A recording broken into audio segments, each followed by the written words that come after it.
جناب اسپیکر، جی باقی تشریف رکھیں. شور شرابے کے بغیر میں یہ سمجھتا ہوں کہ مسئلہ اقلیتوں کے حقوق کا نہیں ہے. اقلیتوں کے حقوق کے لیے میرے خیال میں ہم سب کی سوچ ایک جیسی ہے، اس میں کوئی پرابلم نہیں ہے. بات ہے قانون کی. آپ کو شاید یاد ہو جب نسیم حسن شاہ صاحب سپریم کورٹ آف پاکستان کے چیف جسٹس تھے تو اس وقت ایک سوال پیدا ہوا اور کورٹ میں لوگ گئے کہ بھائی قرآن و سنت کی سپرمیسی ہونی چاہیے کانسٹیٹیوشن میں. انہوں نے فیصلہ دیا کہ نہیں، تمام آئین جو ہے ایک برابر ہے. اگر کوئی وجہ کیا لکھی ہوگی، لیکن آج جو آپ اوور رائڈنگ کی بات کر رہے ہیں ایک قانون کی، اگر ایک قانون وہ بالادست ہو جاتا ہے تو پھر اس کے بعد دوسرے قوانین پس منظر میں چلے جاتے ہیں، ان کی اہمیت ختم ہو جاتی ہے. آپ اس طرح کا قانون کیوں لاتے ہیں کہ جس سے کل کوئی غلط فائدہ اٹھائے؟ چاہے میں غلط فائدہ اٹھاؤں، چاہے کوئی اقلیت غلط فائدہ اٹھائے، چاہے قادیانی غلط فائدہ اٹھائیں، تو ہم ایسے قانون کی طرف کیوں جا رہے ہیں؟ اور میں اگر آپ اجازت دیں تو کامران مرتضیٰ صاحب سے گزارش کروں کہ وہ اس کی مزید وضاحت کر لیجیے، اور گوہر صاحب بھی. جی بیرسٹر گوہر صاحب.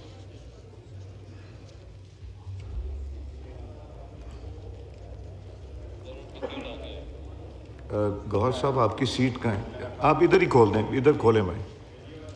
جی تھینک یو جناب اسپیکر. شکریہ جناب اسپیکر. پہلے جناب اسپیکر میں ایک عرض کروں گا ضرور جوائنٹ سیشن کے بارے میں. ورلڈ اوور تو یہی ہوتا ہے کہ جب جوائنٹ سیشن آ جاتا ہے تو لوگ بڑی امید کے ساتھ سنتے ہیں.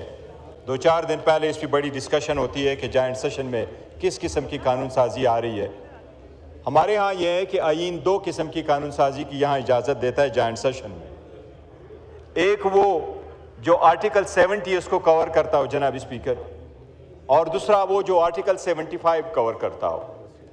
آرٹیکل 73 وہ چیزوں کو کور کرتا ہے کہ اگر ایک ایوان سے ایک لا پاس ہو جائے اور دوسرا ایوان اس کو 90 ڈیز میں پاس نہ کرے تو وہ جوائنٹ سیشن میں جاتا ہے.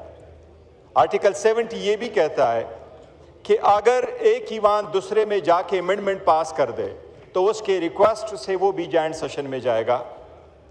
اور آرٹیکل 75 کا منشا یہی ہے کہ اگر دونوں ایوانوں سے بل پاس ہوا ہو تو وہ صدر کے پاس ایسنٹ کے لیے جائیں، تو آبویسلی صدر بھی پارلیمان کا بھی حصہ ہے، وہ ہیڈ آف دا اسٹیٹ ہے، اس کا ایک رول ہے.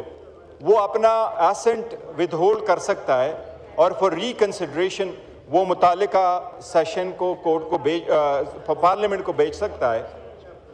آرٹیکل 75 یہی کہتا ہے کہ پھر وہ جوائنٹ سیشن کرے. آج اس ایجنڈے کے مطابق آپ نے 7 لاز پاس کرنے ہیں، اور یہ 7 کے 7 لا وہی ہے جو صدر نے اس کو اپنا ایسنٹ روکا ہے. اور یہ سارے وہ لاز ہیں جو 1 ڈیٹ یا ادر ڈیٹ پہ دونوں ایوانوں سے پاس ہوئے ہیں.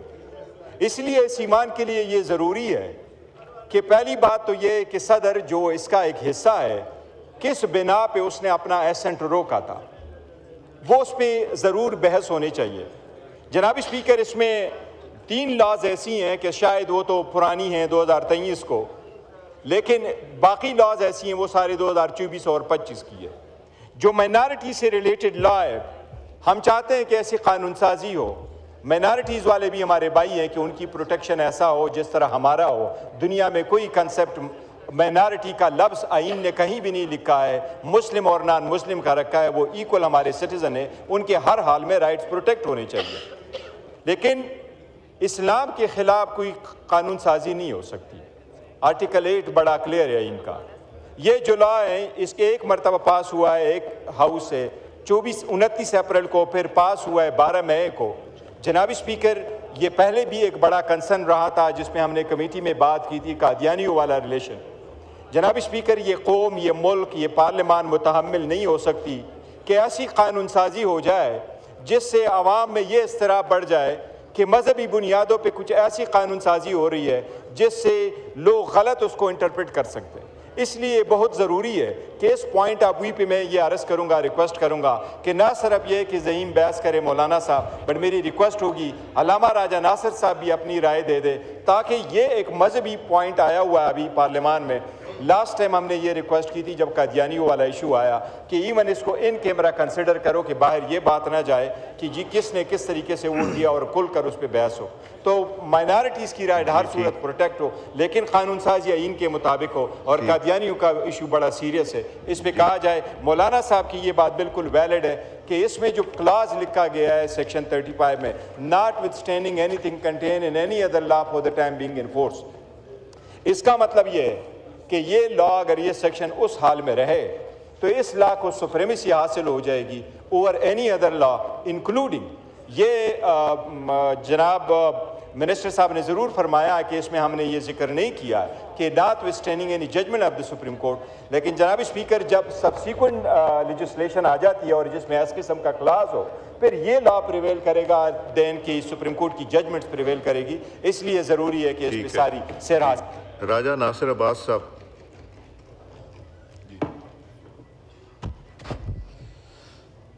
بسم اللہ الرحمن الرحیم. ٹھیک جی راجہ صاحب آپ بات کریں. کامران مرتضیٰ جی میں کامران صاحب کو دیتا ہوں اس کے بعد راجہ صاحب کے بعد. جی کامران صاحب آپ بات کر لیں. کامران مرتضیٰ صاحب کا مائک کھولیں.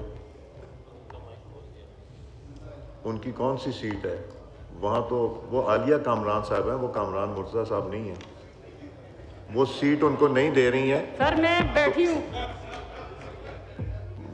مولانا صاحب یہ بڑا ایک شرعی مسئلہ ہو گیا. اب اس پہ بتائیں کہ عالیہ صاحبہ کی سیٹ پہ وہ بیٹھی ہوئی کامران صاحب اور وہ کہتی میں نہیں سیٹ دوں گی.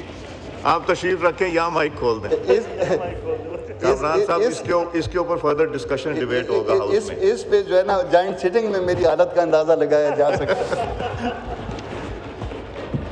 جی کامران صاحب. سر بسم اللہ الرحمن الرحیم.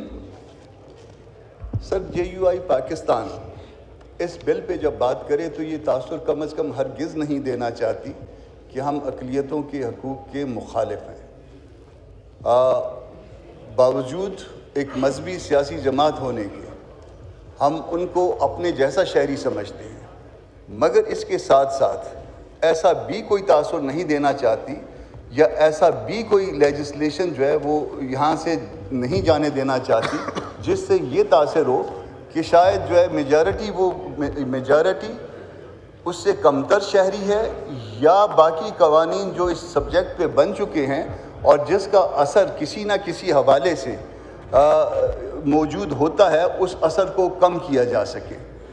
دو باتوں پہ اس میں اعتراض ہے. میں یقیناً جو ہے نا مانتا ہوں کہ بہت عرصے سے یہ معاملہ پینڈنگ ہے اور in presence of a judgment of Supreme Court یہ پینڈنگ ہے, مگر اس لیجسلیشن کو جس نے بھی ڈرافٹ کیا ممکن ہے غلطی سے یا ممکن ہے جان بوجھ کے, دو چیزیں اس میں جو ہے نا وہ بہت قابل اعتراض ہیں. ایک سیکشن 35 سر, سیکشن 35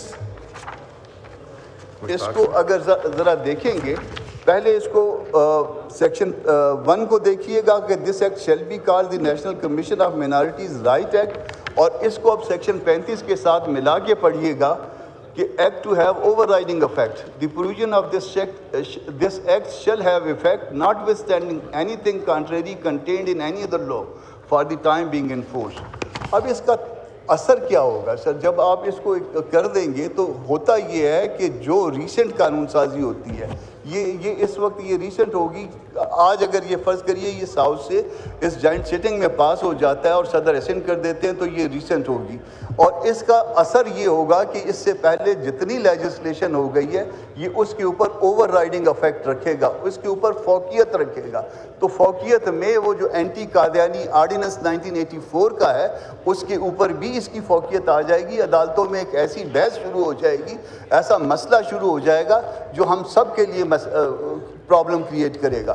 تو میری تارڑ صاحب سے بات ہوئی ہے, اعظم تارڑ صاحب سے متوجہ ہوں, اور انہوں نے بھی گو کہ اس میں ایک تجویز کی ہے امینڈمنٹ کی, مگر میرا خیال ہے کہ اس سیکشن کو سیکشن 35 کو ایز اے ہول اومٹ کرنا ہوگا. جب ایز اے ہول اومٹ کریں گے اس کے بعد کی سیکشنز کو ری نمبر کر دیجئے تو شاید اس معاملے کا حل زیادہ آسان ہو جائے گا. اس کے ساتھ ساتھ ایک اور بات بھی ہوئی ہے, میں نے ان کی توجہ جو ہے مبذول کروائی ہے سیکشن 12 کے کلاس ایچ پہ جہاں پہ سو موٹو کا اختیار بھی آپ نے کمیشن کو دے دیا ہے. ایک طرف آپ عدالتوں سے سو موٹو کا اختیار لے رہے ہیں اور دوسری طرف کمیشنز کو یہ اختیار دے رہے ہیں. تو اگر کسی کو تکلیف کرنی ہے تو ایک 4 روپے کی درخواست جو ہے وہ اس کمیشن میں داخل کر سکتا ہے. تو یہ سو موٹو کا اختیار جو کمیشن کو دینا ہے یہ بھی یقیناً آپ کے اپنے اس جو آپ نے ابھی امینڈمنٹس ریسنٹ امینڈمنٹس کی ہیں اس عمل کی منافی ہو جائے گی. تو یہ سو موٹو کا اختیار کمیشن کو دینا، عدالتوں سے لینا اور یہاں پہ دینا، یہ بھی درست نہیں ہے.